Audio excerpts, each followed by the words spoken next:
Hola, bon dia. How are you this morning? Carl Munson here of expatsportugal.com with the Good Morning Portugal show. And you may hear in my voice that I'm a little tired this morning, stayed up late.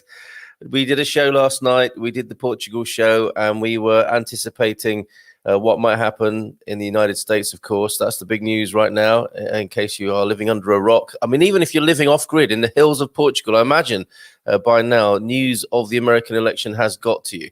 Let me know how you're feeling about it this morning, please.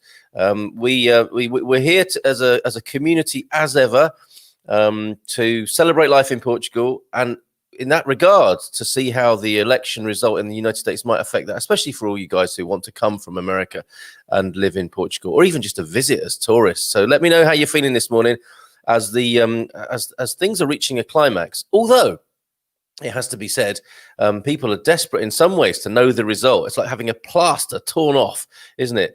Like, right, rip it off quickly. But it looks like that's not going to happen. It could be ages yet until a result is properly, if not declared, then accepted. It's the acceptance of the result that would appear to be the issue in America right now. I'm going to call up my phone screen so I can keep an eye on the race to 270, because that's what will decide the president, of course, as far as I understand it. Correct me if I'm wrong. I don't have a brilliant grasp of US politics, but I can't help but, metaphorically, being sat with a box of popcorn awaiting the result. So I am looking at a screen which will give me the numbers, as Donald would say. Currently 238 to Biden and 213 to Trump. And if, like somebody avoiding the football results, you didn't want to hear about the American election this morning, I'm so sorry. We will be talking about it. Look away now, or go read a book or something like that, or go look at and hug a tree. I can understand if you'd want to do that. Anyway, let's see who's here already this morning. We will have a look at the weather. We'll have a look at our Portuguese newspapers. And I'm guessing you might want to talk about the what's happening in America this morning. I don't know. We'll see. Louise, good morning to you. Waiting for this to go live, as this is the closest I'll get to Portugal now, it seems. Indeed, Louise, we are keeping the Portugal pilot light lit, keeping dreams alive, I hope, here with expatsportugal.com. We've got a lovely community. Stay close to us, and we will help you feel close to Portugal, I hope. I just went to check in for my flight to Lisbon. Oh no, and it's been cancelled. What horrible news. Now, is there any reason for that, Louise? What reason did they give? And remind me, where is it you're coming from? Goodness gracious, what terrible news for you this morning on a personal level there. Never mind about the election result. Elsa Riley, hello from a miserable, windy and wet Prestatyn this morning. Well, you're not alone, Elsa. Much the same here. Condensation that yet to be wiped from the window here in the studio. And it's definitely chilly. It's markedly chilly. Yes, a cold wind blowing politically and meteorologically this morning. Dominique's in this morning as well. Bon dia to you, Dominique. Still over there, San Martino de Porto. I'm guessing Helen from Thailand. Always lovely to have people checking in from around the world, and always great to have your company as a new friend, Helen, to the Good Morning Portugal show. You've been joining us a few times, haven't you, in the last week or so? Tell us, what's the coverage like in Thailand? I was looking at Portuguese TV after I finished the show we did. We finished about 11:30, I think, last night, and Mrs. M and I stayed up late to try and make sense of what's coming in from America. Portuguese TV was kind of patchy in the coverage. There was some, but I was channel hopping all over the place. And I at one point I had to take refuge in a BBC drama. Actually, a sort of historical drama based on a mass murderer, I think. That's what it comes to get relief from the political situation by watching a murderous drama from the BBC. What's happened to me? What's happening to us? But hello from Sawadee Ka to you, Helen, in Thailand this morning. What's it like there? What's the view of the world in Thailand this morning? I know you've got your own internal difficulties over there in Thailand right now as well, of course, with some unrest among the people. Feeling somewhat glum, says Jim McPherson. Hi, good morning to Ola, bon dia to you, Jim McPherson. If I had asked you, Tudawai, this is how you're replying. Feeling somewhat glum, but my resolve to move to Portugal is undiminished. Absolutely. That was the wonderful message that I think it was Joe. So let me just read that to you again. I thought this was very, very funny, and also, the most wonderful things are often funny and poignant, aren't they? At the same time, Joe sent me a message yesterday saying, "I want to be straight with you, Carl. I have to be upfront with you. I am serious, and I'm serious. If Biden wins, Terry and I are leaving the country in the next year." Let me repeat that. If Trump wins, Terry and I are leaving the country in the next year. And I think, there are people out there, whichever way you vote over there in the States, some people like, whoever gets in, I'm leaving. They can't stand the dividedness that is emanating from your wonderful country currently. Such a shame. Good morning, my brothers. So, Jim, yes, I don't want to move on without feeling like we're complete there. But I hear you, man. My resolve to move to Portugal is undiminished, and you're not alone with that. Druba, good morning, my brother. Good morning, Druba. Thank you for your message this morning. You know me, I'll do all I can to help you there with your project in Sintra. Druba was a guest on the show a week or so ago now. What an amazing man. And I guess, on the one hand, as we look at global politics, we can feel very helpless, can't we? That, what on earth is going on? This representation? It's certainly division occurring all over the world, in these sort of polar political situations. And there we have a man like Druba Jung Thapa, or Tapa, forgive me. I've never said the whole of your name, Druba. He's getting on with it, taking a lot of personal responsibility and making things happen locally in his community, for his community. To me, that is the way forward. It's the social capitalists, I think, who are going to lead the way out of this gloom and doom politically. But I won't be banging on too much about my own personal politics. I want to hear about yours as well, and how you feel about this, and what you think the prognosis is for healing, reparation, bringing the sides together again, because there's not much we can do when we're divided, right? Either personally or collectively. So what on earth are we going to do? Gianni, good bon dia from a cold but sunny Belgium. Good morning to you, Gianni. Thank you very much for your support of what we do here. Really appreciate it. It's definitely chilly over there in Joe Johnson's part of central Portugal. Yes.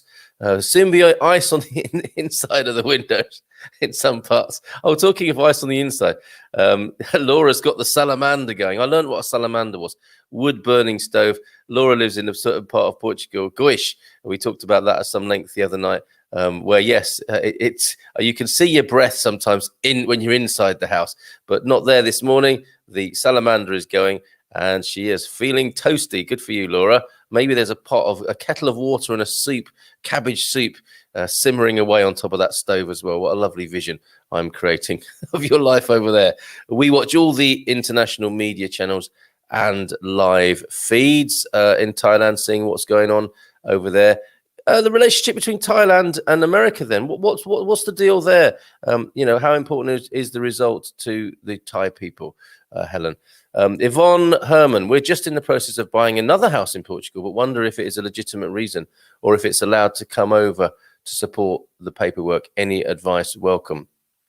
If I say yes, Yvonne, you could try that at the airport, couldn't you, or at the embassy? Carl Munson on the Good Morning Portugal, and all his friends there, all our friends on that community, think it's a legitimate reason. This is where we're going into the grey areas, isn't it? The long grass of these situations. I mean, I say it's worth a try, isn't it? It's got to be worth a try, Yvonne, to say that, and in many ways, it does sound like, this is your life. And what is more important than our lives and how we wish to live them? This is what's at stake in America, of course, isn't it? The land of the free and the brave, this sense of independence that is being split and challenged. So I would take that to the Expats Portugal Forum to see if anyone else is in a similar situation. And on a personal level, I would say it's got to be worth a try, isn't it? You're making your life plans. And I would say, I would have thought, and this is all just conjecture, I would have thought the Portuguese authorities would look kindly on you wanting to invest in Portugal, and that would be a legitimate reason. But keep pushing and appeal as well. Do appeal. Don't take no for an answer. Do appeal. It's your life. It's where you want to live. And keep going, keep pushing on, and see if anyone else is in a similar condition over there on the forum, expatsportugal.com/community. And I'm not sure what Helen is saying yes to there. Is that about the relationship between the United States and Thailand? Paul Williams is here. Hola, from a bright morning, but expecting it will change soon. Grey and gloomy to the west. Yeah, we got a few. I'll have a look at that weather in just a moment after we've reflected on your comments. Which are reflections in themselves. Bon dia from a practically COVID-free Australia. Andrew, you're in Australia. Forgive me. I was thrown by the name Scarborough. We do have an Andrew who tunes in from, I think, Scarborough in Yorkshire, but there you are in Australia. Practically COVID-free in Australia. Well done, you guys. There is some good international news. Yeah, Andrew, there's always good international news, isn't there? And I think we do have to keep into perspective. Whilst, there is obviously the American election is a big song and dance, of course, because that's how it rolls. That's what we've come to expect. People are living happily all over the world as we speak, aren't they? Let's face it. And in our lives today, we will experience great things. And I'm sure between us, there are many things we can be thankful for. So it's really important to get some perspective on that. And thank you for bringing that perspective this morning and chucking a bit of positive news our way. Thank you, Andrew. And yes, have a great day there. Where are you now? You're just turning in, I guess, for the evening. From what I could see yesterday, all flights to Portugal are cancelled until mid-January. Good Lord. Okay, so I wonder if the ferries are open or if there is any other way of getting it. I mean, I'm going to share a little sort of private and what feels like a bit of a naughty thought with you now. But surely there must be people thinking of other ways now of moving around. And probably there are people of moving around in other ways. The obvious way has now been for years to fly, everywhere and very cheaply at very good value. But I'm sure people and I'm not condoning or suggesting anyone should do this.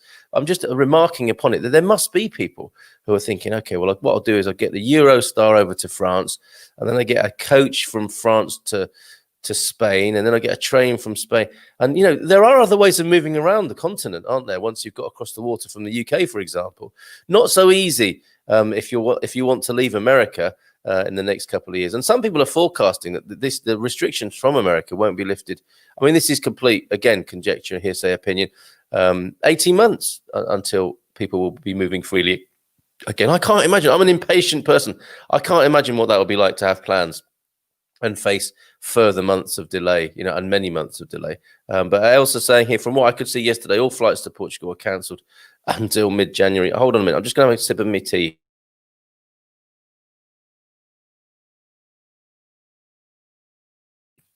Sorry about that. I'm not breathing enough. I'm getting too excited, not drinking enough tea and not breathing enough. I need to relax. Chill, Carl. Can't stay up till all hours of the morning watching the American general election, then jump on this like a 20-year-old every morning. England goes on lockdown until 2nd of December tomorrow. Wales, we're in our second week, says Elsa, of lockdown. I was planning to nip over beginning of January to look at a few properties, but it's not to be, sadly. My heart, our collective heart goes out to you. We are people who do live and want to live in Portugal. This is grim news this morning coming in about the cancellations. All EasyJet flights to Portugal cancelled already. My guess was that the airlines would just be putting on more flights and hiking up the prices and making hay while the sun shone, but they've gone into a sort of preemptive cancellation by the sound of it. Dear, oh dear. No one wants to do without. A civil society is understanding not all your needs can be met. For everyone to win, everyone must lose a little. Just my opinion. That's an interesting view, Andrew. And I guess, that's in terms of losing a little, that might be in terms of absolute freedom, for example. An interesting view. And I quite like to compare and contrast that with the idea, that was it Buckminster Fuller who said, there is enough for everyone. It's just that we've got a distribution problem. We could live so much more freely, richly, happily if the matter of distribution were sorted out, because that's not beyond our ingenuity, is it? But then again, there's also the funny little foibles of people. Things such as fear. I think fear is a massive spanner in the works for people. It really is. If we could really get our heads around the idea that there's enough for everyone and we could let things move more freely and less fearfully, I think that would make an interesting difference to society. And I also take your point, Andrew, if we are in a fear and scarcity mindset, what you say there makes absolute sense for sure. That we are measured, And yes, we cut our cloth accordingly. I totally get you. Lourdes de Serpa, Ola from, forgive me, is it Maine? Do tell me, and because I just feel quite ignorant when people do the abbreviation of the states. So do educate me, please, Lourdes. Ola from MA, waiting to hear for Trump to win again. Yeah, and he's not going to step down. I was going to say gracefully. That's not his strong point, is it? I mean, that's not. I think that's a fair statement of fact. He is not. He's not sort of, in the traditional sense, presidential or statesman-like or graceful or dignified, is he? He's a fighter. He's from New York City and he's a fighter, and that's how he does it, and that's how he's going to go down, I suspect, fighting or keep fighting, standing up, depending on how the result turns out. Actually, I must get my phone back on to see if those numbers have changed in this race for the 270. No, from what I can see, folks, nothing has changed yet. Still 238 to Biden. And was it? Let me see. I won't guess, because that would be really unkind and unfair and unprofessional. But it's just disappeared from my screen for the moment as I've refreshed it. I suspect that will come. Oh yeah, 238 to Biden, 213 to Trump in the race to 270. What are they? Seats? I don't know how they would be referred to, but 270 being the magic number. Gemini, Bradshaw, good morning. Good morning to you as well, Gemini. And Lourdes, give us some stats and info looking at your TV, will you? Over there in MA, and tell us what MA stands for. Oh, my hat. I told my friends to get back ASAP. Now what? That's a very quaint turn of phrase, Laura. Oh, my hat. Is that a South African thing? So, yes, now what? Indeed. Maybe people will be resorting to those other methods of transportation from the UK to mainland Europe, to the continent. I wonder. I really do. These are the times we're living in. And this community is here to support and help people. We began to give English-speaking COVID coverage, and it looks like we're moving into a different phase of things now, with confusion and an anxiety in some senses on the rise. I'm hoping we can be a still point, a calm place, and a place where we can help each other here in the mornings and in the evenings with Expats Portugal. So I would start with a walk, swim, or do anything for Portugal, says Druba, considering those ways of moving around. Thank you, Druba. There is an internal focus here in Thailand, yet the economy has taken a huge knock. Borders are closed here, and 14 days hotel quarantine. Good heavens. So it's become internal, and we feel cut off. If you leave, you can't get back in. Family can't visit. Our big neighbor has more influence. Media is silenced, and so is everyone. So the Americans may not have much clout here anymore. Yes, of course, a popular tourism destination, certainly for Americans too, in Thailand. Forgive my ignorance again. Which big neighbor are you referring to there? Are you talking about China? I'm not sure. Please tell me, Helen. And again, I feel a bit embarrassed not to know, to be asking that question out loud. But I would also like to think our community is one where there are no silly questions, and I'll lead the way with that. John Hayfield, bon dia all, from a bright but chilly Cotswolds. We were due to drive down in early December, but with increasing numbers and restrictions in Europe, it's not looking good. I'm so sorry that this is what we're having to report this morning, but it's the truth for people at the moment, isn't it? And we will go second best, and we'll just keep talking about the beauty of Portugal, and as I say, keeping those Portuguese pilot lights lit for you. Fear is mind control, says Helen. I would agree with that. And John Hayfield talking about, I think, a correction there on COVID numbers. Not entirely sure what. Sorry, John, because we're getting a lot of. I see. Yeah, restrictions, increasing numbers, as in COVID numbers. Gotcha. Maria Costa, who will be my guest next Wednesday evening. I really enjoyed my conversation with Laura. I think a lot of you did as well. Maria Costa is here this morning. Lives over in Tamar, part of. From this, a voter in Canada, but lived in the USA. So a North American for sure. Maria Costa, we'll be talking to Maria next Wednesday in our second expat chat. Really looking forward to talking with you, Maria. I'm a registered voter in Canada, she says, but lived in the USA for 18 years. I am sick to my stomach, but still clinging to hope for a Biden-Harris win. Thank you for that, Maria. And those numbers really haven't changed for a little while now. 238 to 213. nail-biting stuff. Helen, anxiety around the world has gone from 13% to over 40%. I'm not sure what that figure refers to, though I do not doubt it, Helen. I really don't. And we must do something, mustn't we, collectively, to reframe where we are at so that it is not constant anxiety and a constant state of alert. You know, we will burn out our adrenal glands, won't we, at this rate? I think we need a reframe.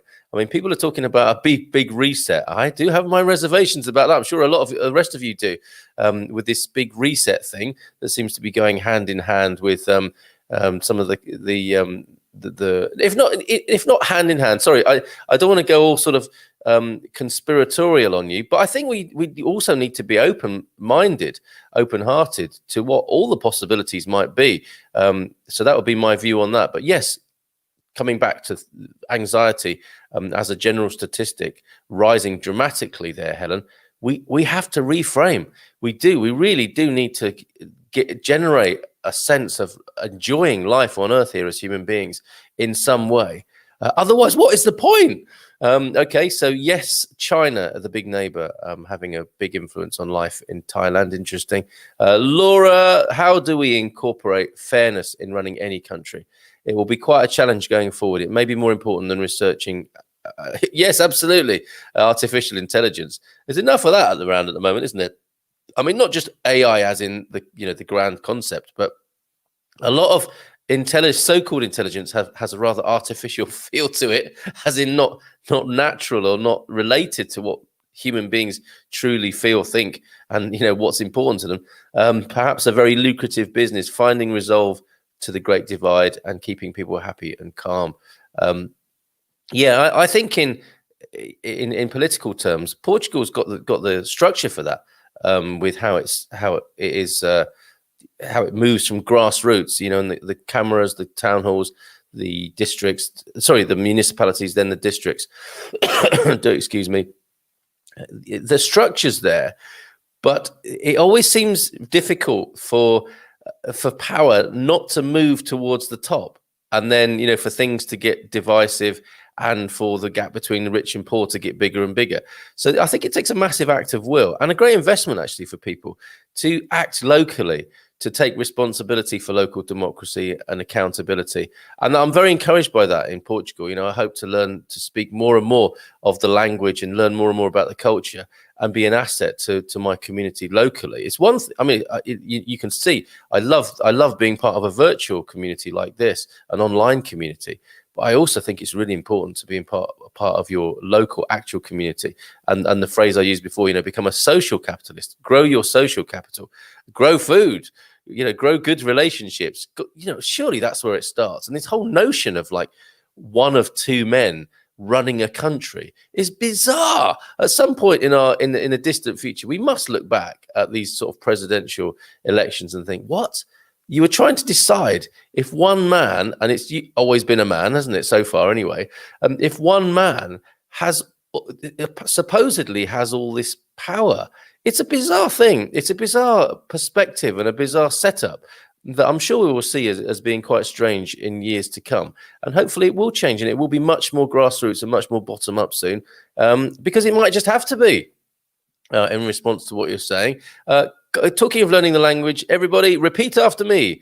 Quarta-feira, it's Wednesday, quarta-feira today, dia 4 de novembro.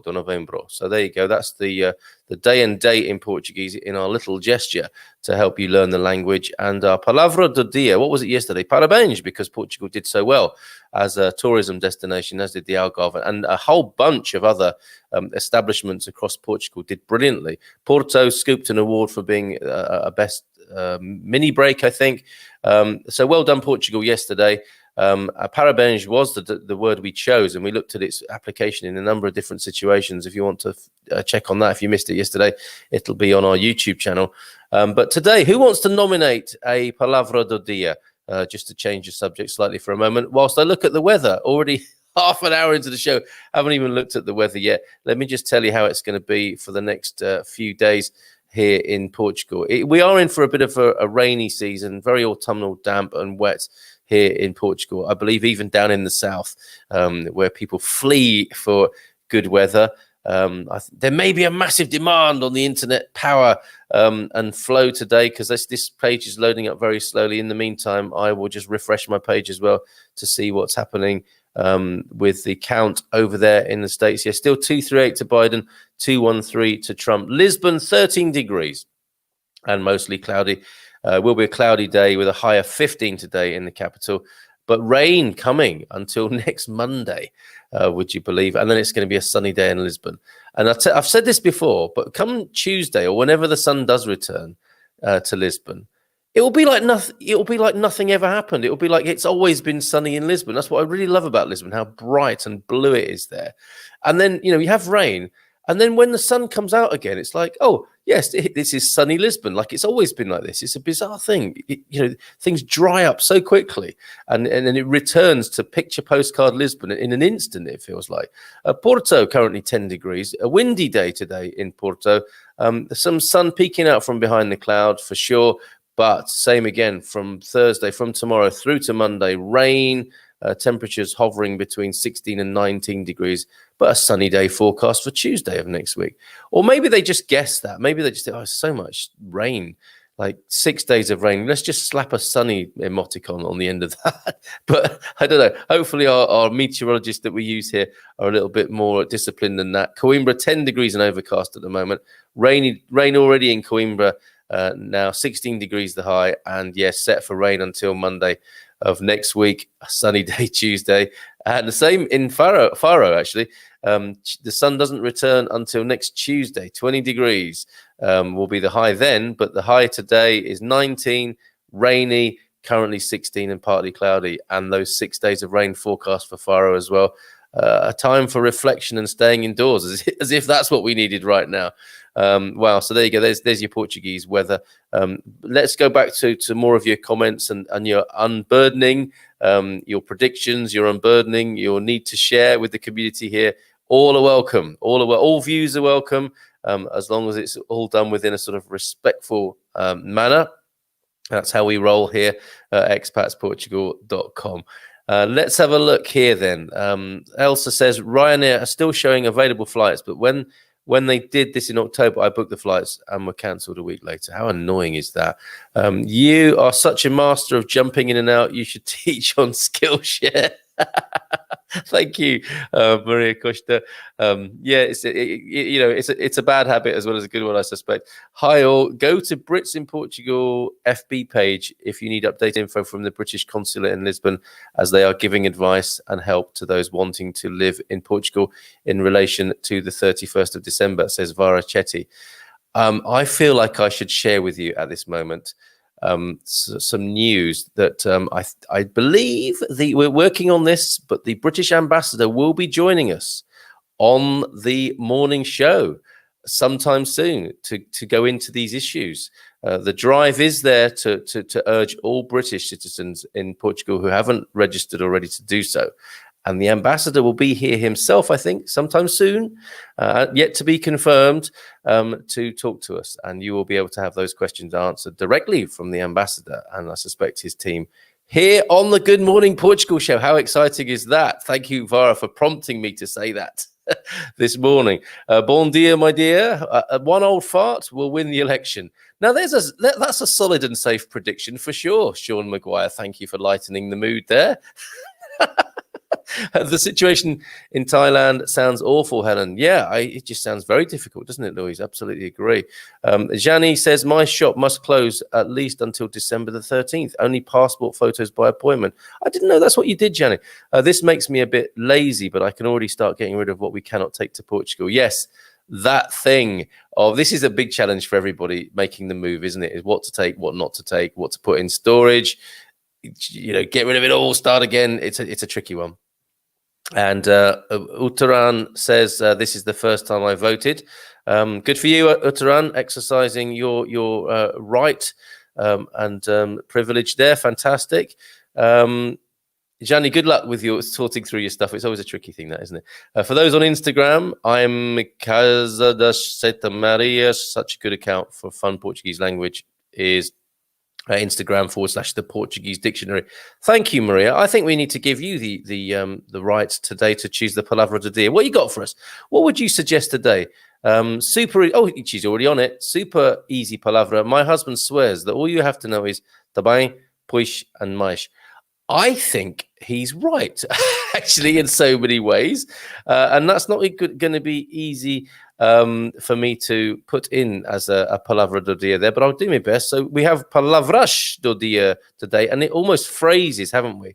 So we've got a também as well. That I think is a shortened, isn't it, from like estamém.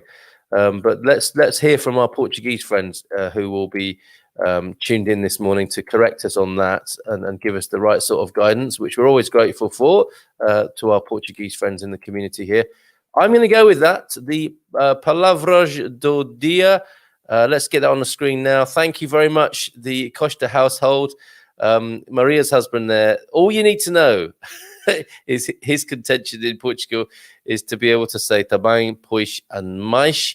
It's a very good start for sure. For British people, Maria, of course, they need to know how to say sorry. So I will add scoop to that as well. But that's brilliant. Thank you very much for that. Lisbon has good air. 38 based on Air Visual app. That is clean air. Is that a clean air index of 38? Interestingly, I think Lisbon is doing quite a lot to make the air clean. Although, you know, it is a very busy city with a lot of traffic as well. But I guess the being on the river there, the different elevations and so on, you get a good breeze going through Lisbon from time to time. So I would agree. I've never felt compromised myself when I lived in and near Lisbon. So thank you for that bit of information about the air quality in Lisbon. Feliz Natal. One to start practicing now in Portugal. That's great to check in, Laura. Thank you for that. Feliz Natal. That's brilliant. She's corrected it as well in the comments there. Feliz, Feliz Natal. Feliz Natal. One to start practicing now. And of course, your obrigados and obrigadas for when you give your present, when you were given a present. Carl, I don't know how you do it, but the messages are quite delayed yet. Keep up with all the conversation. It is my challenge and it is my joy, frankly, to be conversing with you all every morning. I love it, Louise. I really do. And I'm so grateful to you all for taking part. I speak Portuguese like a 7-year-old. Well, I'm impressed, actually, Maria, I have to say. I speak Portuguese like a 3 or 4-year-old. And the other thing, what would you say is your cultural age?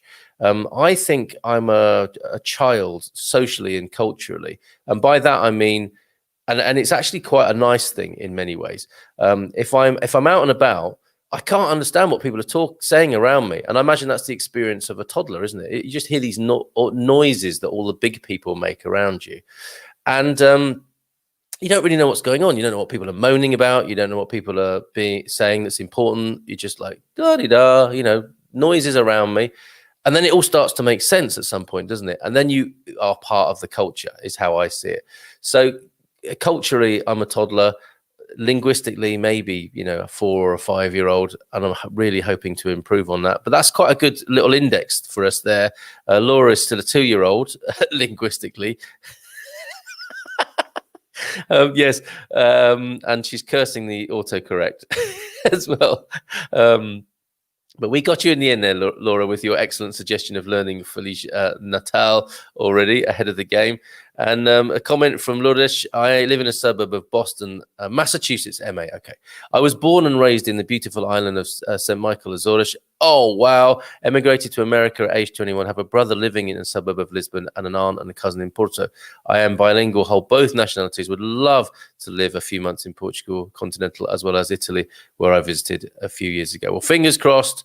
That's certainly a service we can provide here, isn't it? Is that we can cross our fingers and many other parts of our body in our hope to support everyone's moves and migrations and even, tourism here to Portugal. So we're with you and your plans, everybody. It's a sort of collective wishing well. Let's call it a wishing well, where we can support each other's hopes and dreams here in the mornings and in the evenings when we're doing these shows for expatsportugal.com. And you do get involved in the forum. It's always lovely to see you there.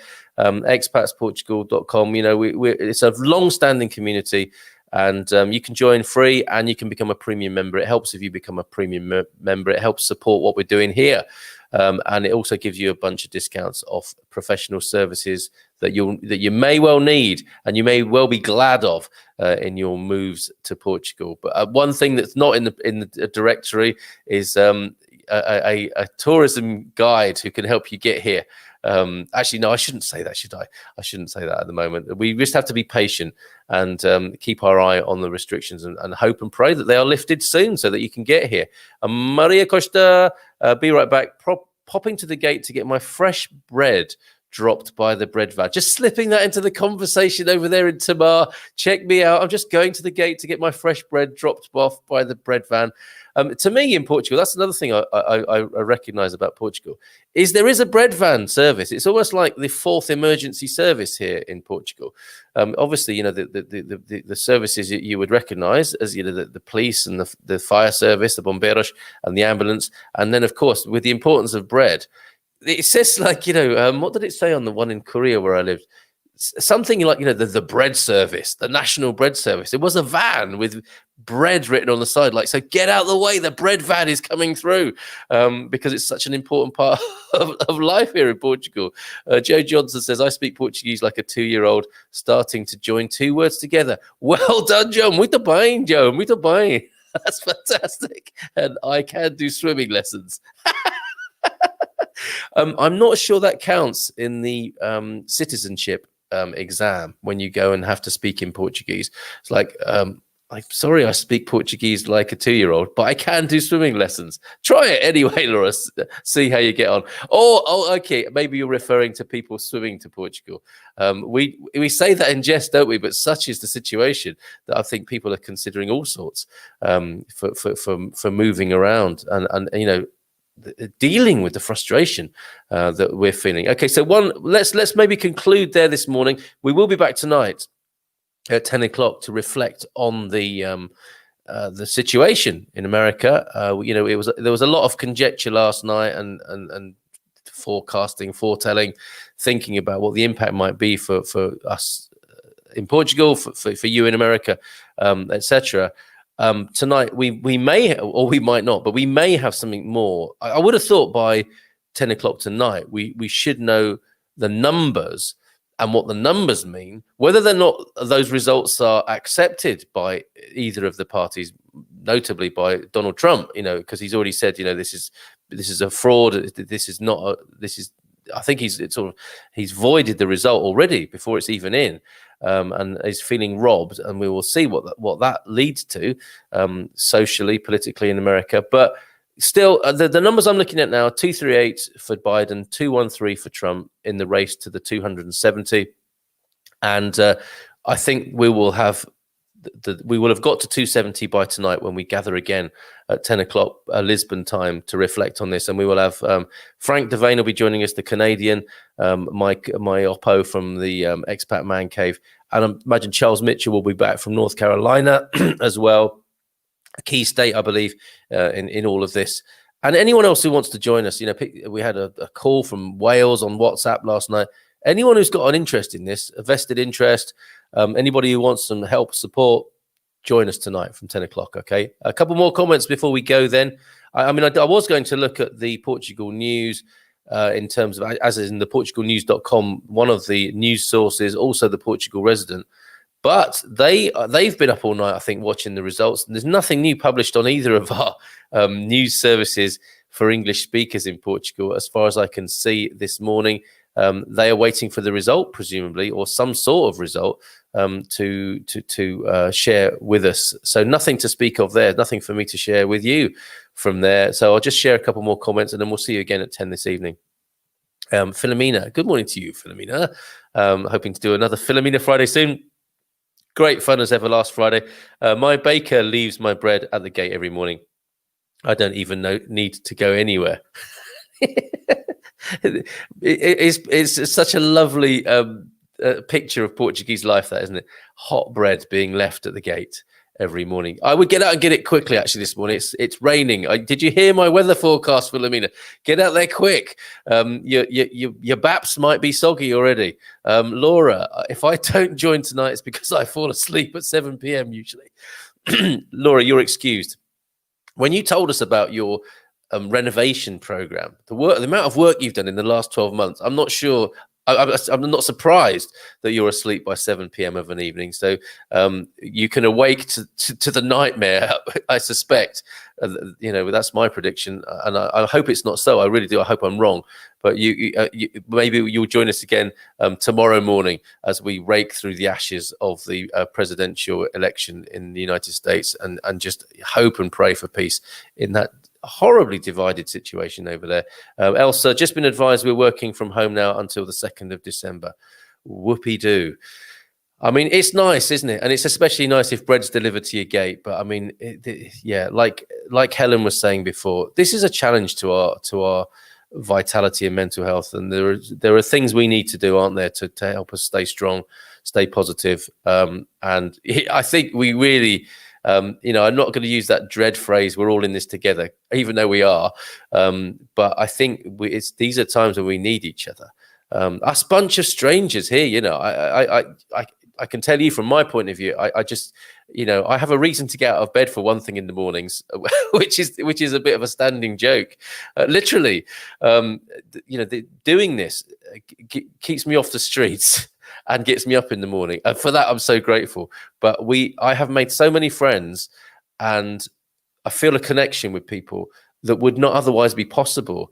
And certainly through the lockdown, it kept me sane. And if that can be the case for you, I am truly grateful and happy that we are able to offer such a service. And I will hope that can continue and develop. So yes, just finally then, I'm sorry to hear that news, Elsa. Such good energy on this live show. Thank you, Carl and co-creators. Thank you, Helen. And I can't wait until I move to Portugal, says Helen. We'll keep those fingers crossed. And Laura, we love you. Thank you so much. Perhaps we are a little bit of an antidote to all this division and negativity and anxiety around the world.